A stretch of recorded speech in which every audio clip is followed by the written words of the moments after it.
Hello दोस्तों, स्वागत है आपका हमारे चैनल एम विद नितिन में। दोस्तों, पार्ट 1 हमने बना लिया है भारत की अवस्थिति और विस्तार का, और ये है पार्ट 2। पार्ट 1 में हमने लास्ट किया था भारत के दक्षिणतम बिंदु और उत्तरतम बिंदु क्या होते हैं। ये है पार्ट 2। अब इसमें हम आपको बताएंगे कि भारत के पड़ोसी देश कौन कौन से हैं, और पड़ोसी देशों के बाद देशों के साथ साथ कौन सा पड़ोसी देश भारत का स्थलीय सीमा से जुड़ा हुआ है और कौन सा जलीय सीमा से जुड़ा हुआ है। ठीक है दोस्तों, तो उसमें बताया था हमने आपको दक्षिणतम बिंदु। तो दक्षिणतम बिंदु था इंदिरा पॉइंट। ठीक है, अब आते हैं उत्तरतम पॉइंट पे। सबसे उत्तरतम बिंदु है, यहाँ पे है। उत्तरतम बिंदु कहाँ होगा? यहाँ कश्मीर में। तो उसका नाम है इंदिरा कॉल। क्या है? इंदिरा कॉल। ये उत्तरतम बिंदु है, इंदिरा कॉल। उसके बाद पश्चिमी बिंदु कहाँ होगा? गुजरात में। ये पश्चिम बिंदु हो गया। और पूर्वी बिंदु कहाँ पर होगा? अरुणाचल प्रदेश में। तो जो पश्चिमी बिंदु है वो है गौर माता। क्या नाम है उस बिंदु का? गौर माता। और जो पूर्वी बिंदु है उसका नाम है किबीथू।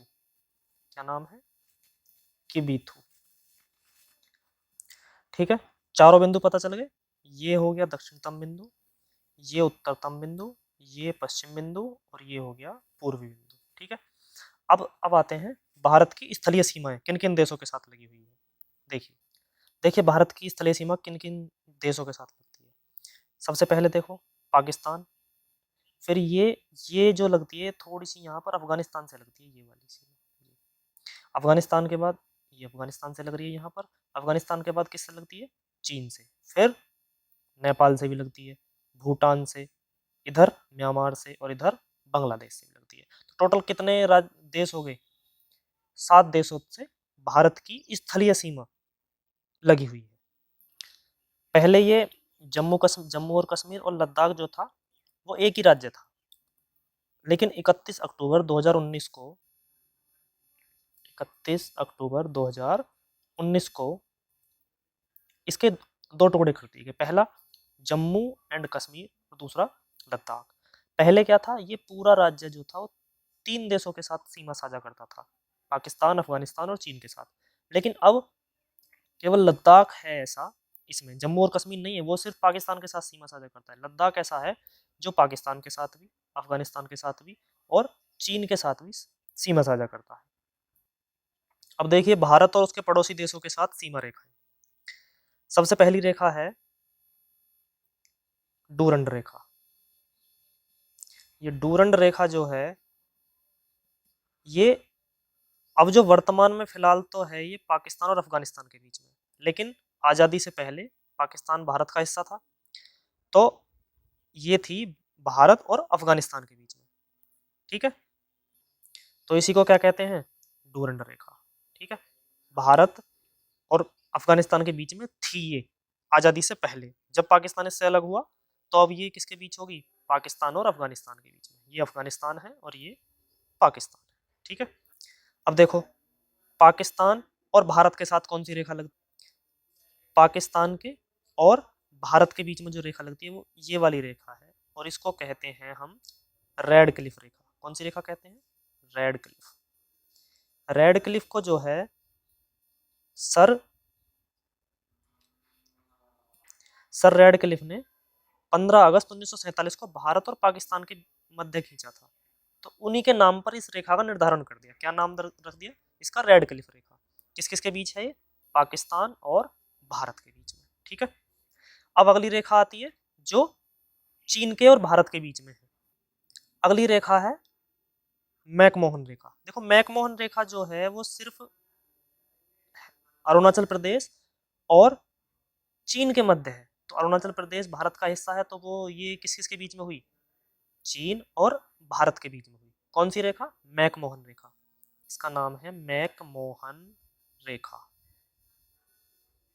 ठीक है तो ये भारत और चीन के मध्य है, लेकिन ये चीन से तो देखो ये भी उत्तराखंड भी हिमाचल प्रदेश भी और लद्दाख भी लगा हुआ है, लेकिन इस रेखा को हम मैकमोहन रेखा नहीं कहते। ये जो इससे ये चीन से ये वाला हिस्सा टच है, सिक्किम भी टच है यूं तो, लेकिन सिर्फ यही वाला हिस्सा जो है, ये जो चीन से लगा हुआ है, ये वाला हिस्सा अरुणाचल प्रदेश का केवल, इसी को कहते हैं मैकमोहन रेखा।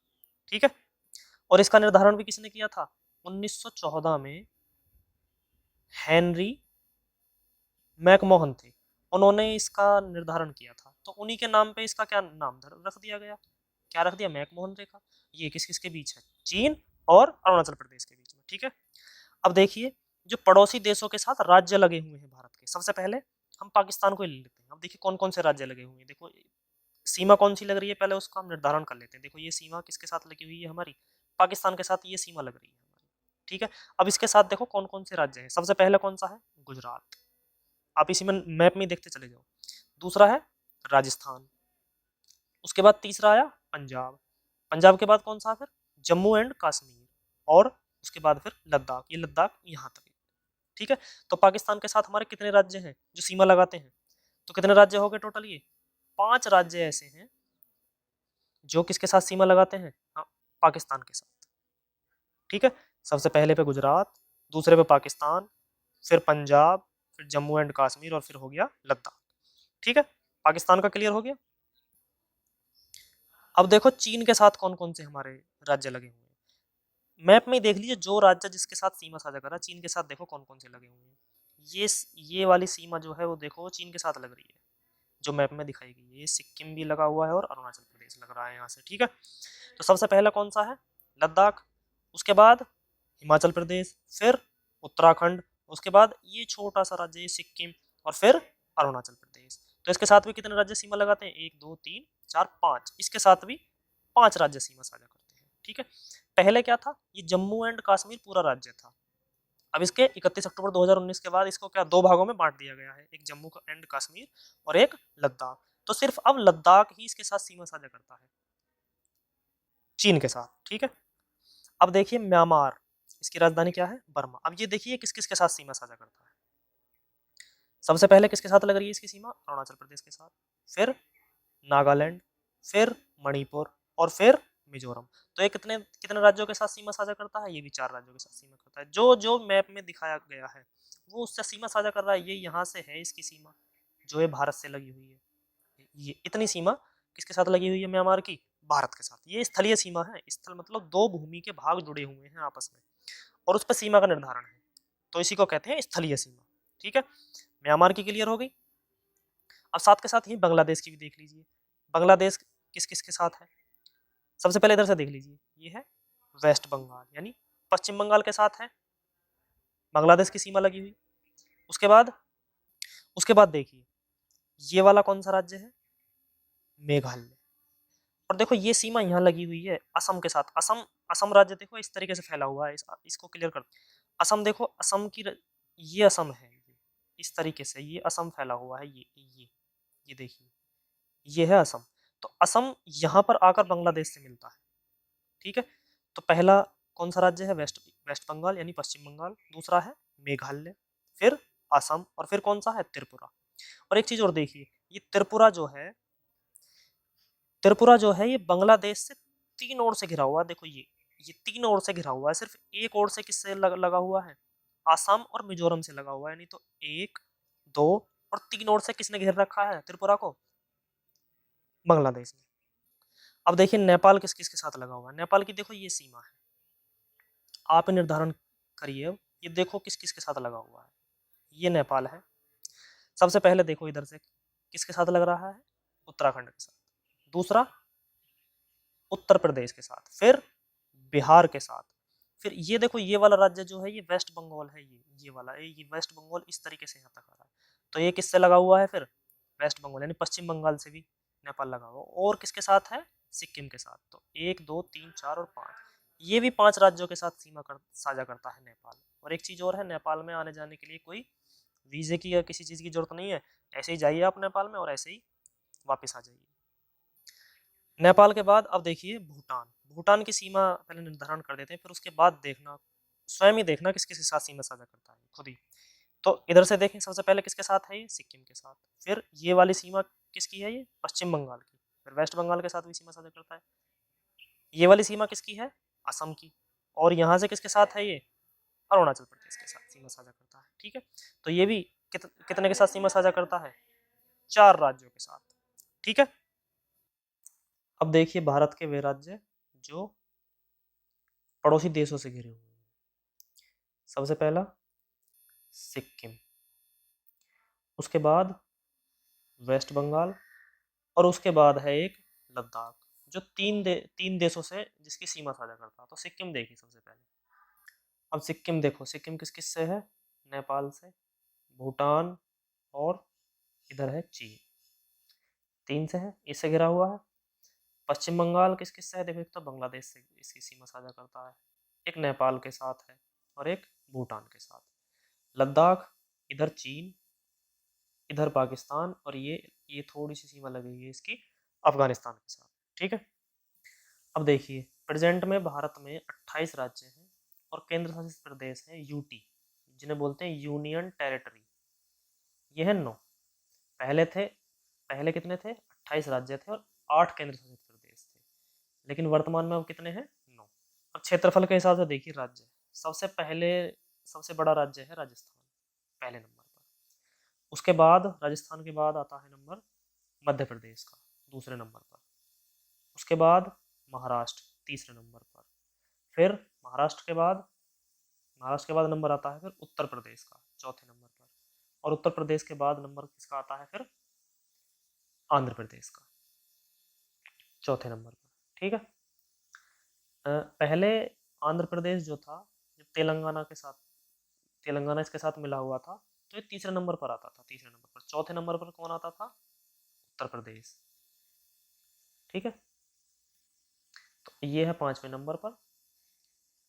अब 5वें नंबर पर है, तो ये आता था पहले चौथे नंबर पर, चौथे नंबर पर आता था आंध्र प्रदेश, और 5वें नंबर पर आता था उत्तर प्रदेश। अब इनके क्रम चेंज हो गए, बस चौथे पर अब उत्तर प्रदेश है और 5वें पर आंध्र प्रदेश है। पहले चौथे पर आंध्र प्रदेश था और 5वें पर उत्तर प्रदेश था। ठीक है, वहीं अगर क्षेत्रफल की दृष्टि से सबसे छोटा राज्य देखा जाए, तो सबसे छोटा राज्य कौन सा है? गोवा। क्षेत्रफल की दृष्टि से सबसे छोटा राज्य कौन सा है? गोवा। और अगर जनसंख्या की दृष्टि से देखा जाए, तो जनसंख्या की दृष्टि से सबसे छोटा राज्य है सिक्किम। ये है जनसंख्या की दृष्टि से, सिक्किम है जनसंख्या की दृष्टि से सबसे छोटा राज्य। और ये है एरिया, क्षेत्रफल की दृष्टि से सबसे छोटा राज्य गोवा। ठीक है, और अगर जनसंख्या की दृष्टि से सबसे बड़ा राज्य देखे जाए, तो सबसे पहले पे कौन सा आता है अपना? यूपी। उत्तर प्रदेश सबसे बड़ा, जनसंख्या की दृष्टि से सबसे बड़ा यूपी, और सबसे कम जनसंख्या सिक्किम की। और क्षेत्रफल में सबसे पहले पे राजस्थान एरिया में, और सबसे कम पे गोवा। ठीक है, और अगर हम केंद्र शासित प्रदेशों को भी ले लिया जाए, इनमें शामिल कर लिया जाए, तो फिर सबसे छोटा राज्य कौन सा है क्षेत्रफल की दृष्टि से? लक्षद्वीप। ठीक है, सबसे छोटा राज्य कौन सा हो जाता है फिर हमारा? लक्षद्वीप, क्षेत्रफल की दृष्टि से। ठीक है, अगर हम जितने भी यूटी है उनको शामिल कर लें, यूटी मतलब यूनियन टेरिटरी, या इनको बोलते हैं केंद्र शासित प्रदेश। क्या बोलते हैं? केंद्र शासित प्रदेश। अब देखो उत्तर प्रदेश जो है, इसकी सीमा ये सबसे ज्यादा राज्यों के साथ स्थलीय सीमा साझा करता है। अब देखो किस किस के साथ लगी हुई है इसकी सीमा। सबसे पहला इसकी सीमा लगी हुई है उत्तराखंड के साथ, फिर हरियाणा के साथ, फिर राजस्थान के साथ, फिर मध्य प्रदेश के साथ भी है, छत्तीसगढ़ के साथ भी है, झारखंड के साथ भी है, और बिहार के साथ भी है। अब ये टोटल कितने हो गए? तो टोटल कितने हो गए? ये 8 राज्य हैं जिनके साथ यूपी सीमा साझा करता है, यानी उत्तर प्रदेश की सीमा साझा होती है। 8 राज्य ऐसे हैं। ये एकमात्र एक ऐसा राज्य है जो 8 राज्यों के साथ सीमा साझा करता है।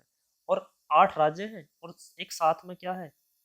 दिल्ली भी है। ये क्या है? दिल्ली यूनियन टेरिटरी, केंद्र शासित प्रदेश। तो 8 और प्लस 1, यानी अगर हम इसको भी राज्य है तो केंद्र शासित राज्य, यूनियन टेरिटरी, केंद्र शासित प्रदेश है ना, है तो राज्य ही है भी, लेकिन केंद्र शासित है। तो टोटल अगर काउंट करें तो 9 हो गए, लेकिन अगर वैसे देखा जाए तो 8 राज्य हैं और एक केंद्र शासित प्रदेश, जिनके साथ यूपी यानी उत्तर प्रदेश सीमा साझा करता है। सबसे ज्यादा सिर्फ यही ऐसा राज्य है जो सबसे ज्यादा राज्यों के साथ सीमा साझा करता है। अब देखिए क्षेत्रफल की दृष्टि से जिला, डिस्ट्रिक्ट, कौन सा सबसे बड़ा है, कौन सा सबसे छोटा है। डिस्ट्रिक्ट, सबसे बड़ा डिस्ट्रिक्ट है गुजरात में है वो, और उसका नाम है कच्छ, जो सबसे बड़ा जिला है। ठीक, और सबसे छोटा जिला कौन सा है? सबसे छोटा जिला है पांडिचेरी का, और उसका नाम है माहे। क्या नाम है? माहे। लेकिन ये स्थित कहाँ पर है? ये केरल में स्थित है। देखो, इसकी एक पांडिचेरी की, पांडिचेरी में 4 जिले हैं टोटल। कितने डिस्ट्रिक्ट हैं इसमें? 4 डिस्ट्रिक्ट हैं, लेकिन चारों के चारों अलग अलग जगह स्थित हैं। सबसे पहला हो गया माहे, ये कहाँ है? केरल में स्थित है। फिर खुद पांडिचेरी, ये कहाँ है? तमिलनाडु में स्थित है। एक है कराईकल, ये भी पांडिचेरी पांडिचेरी का जिला है, ये भी तमिलनाडु में स्थित है। और एक है यनम, ये कहाँ पर स्थित है? ये आंध्र प्रदेश में स्थित है। तो टोटल 4 डिस्ट्रिक्ट हैं इसके, और 3 स्टेटों में स्थित है, केरल में, तमिलनाडु और आंध्र प्रदेश। 3 जगह इसके, 4 डिस्ट्रिक्ट 3 जगह हैं। एक माहे केरल में है, यनम आंध्र प्रदेश में है, और पांडिचेरी और खुद कराईकल वो कहाँ पर है? वो तमिलनाडु में। और टोटल अगर गांव देखे जाएं यूपी में, सॉरी इंडिया में, तो लगभग बैठते हैं 6,41,000। ये गांव हैं, विलेज। कहाँ पर? ऑल इंडिया, पूरे इंडिया में कितने गांव हैं? 6,41,000। ठीक है। अब देखो, मुख्य भूमि में के अलावा 2 द्वीप भी हैं भारत के। एक तो ये हो गया अंडमान एंड निकोबार, ये कहाँ पर है? बे ऑफ बंगाल, बंगाल की खाड़ी में कौन सा द्वीप है हमारा भारत का? अंडमान एंड निकोबार। 2 द्वीप हैं ये, लेकिन इनको एक ही कर दिया गया है, केंद्र शासित एक ही राज्य बना दिया गया है इसका। और एक है लक्षद्वीप। ठीक है। ये कहाँ पर है? ये है अरेबियन सागर यानी अरब सागर, ये अरब सागर में है, और ये बंगाल की खाड़ी में है। लक्षद्वीप है अरब सागर में, और बंगाल की खाड़ी में कौन सा है? अंडमान एंड निकोबार। तो देखिए, ये पार्ट 2 आपका कंप्लीट हो चुका है। अब इसको पीपीटी पे, अब अभी अभी तक मैंने आपको ये समझा दिया। अब इसको पीपीटी पे देखिए, पीपीटी पे मैंने जो जो मैंने उस पर लिखा हुआ है वो सब आपको मैं समझा चुका हूँ अभी तक। देखिए, सबसे पहले मैंने आपको बता दिया भारत का उत्तरतम बिंदु इंदिरा कौल, फिर पश्चिम बिंदु गौरमाता, और पूर्वी बिंदु किबीथु। फिर स्थलीय सीमाएं 7 देशों के साथ लगती हैं, चीन, नेपाल, पाकिस्तान, अफगानिस्तान, बांग्लादेश। और ये रेखा बता दी, कौन सी रेखा किसके साथ लगती है? डूरंड रेखा हो गई, मैकमोहन रेखा हो गई।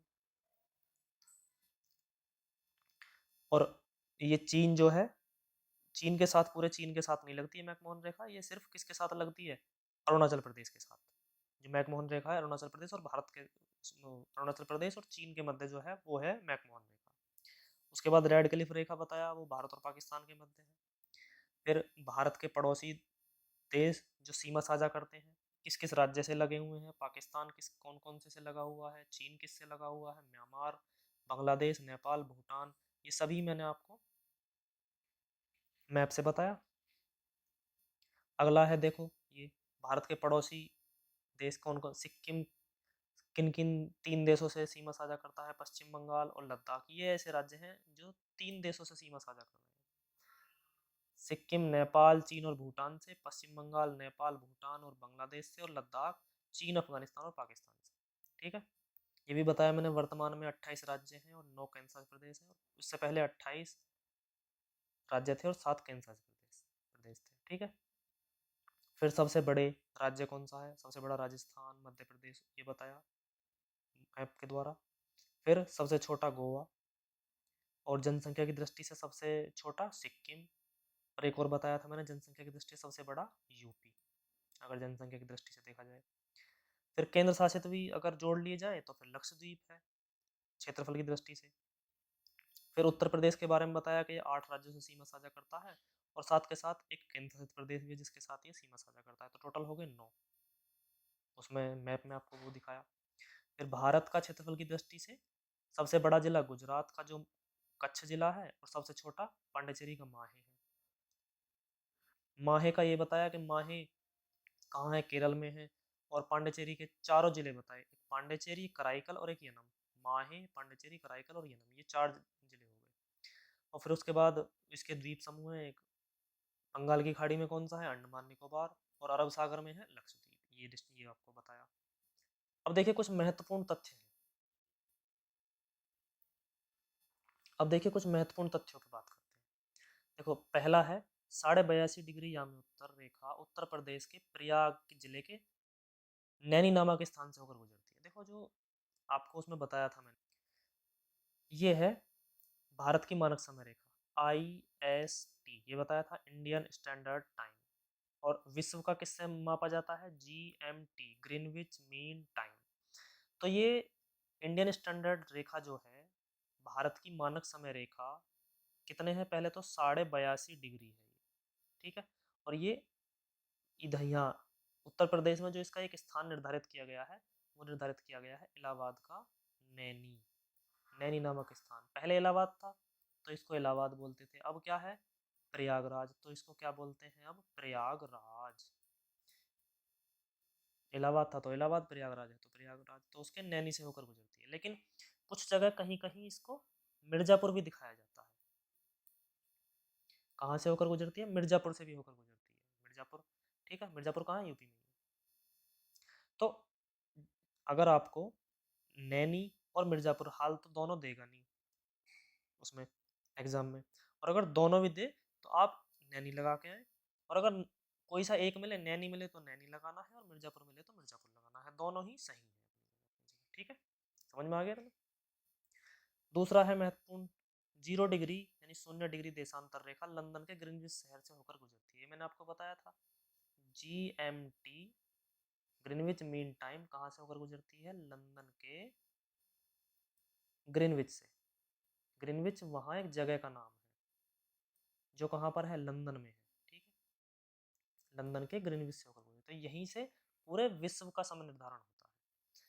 फिर उसके बाद भारतीय मानक समय IST, Indian standard time, 82.5 degree, Greenwich औसत समय यानी GMT से 5 घंटा आगे रहता है, ये भी मैंने आपको बताया था।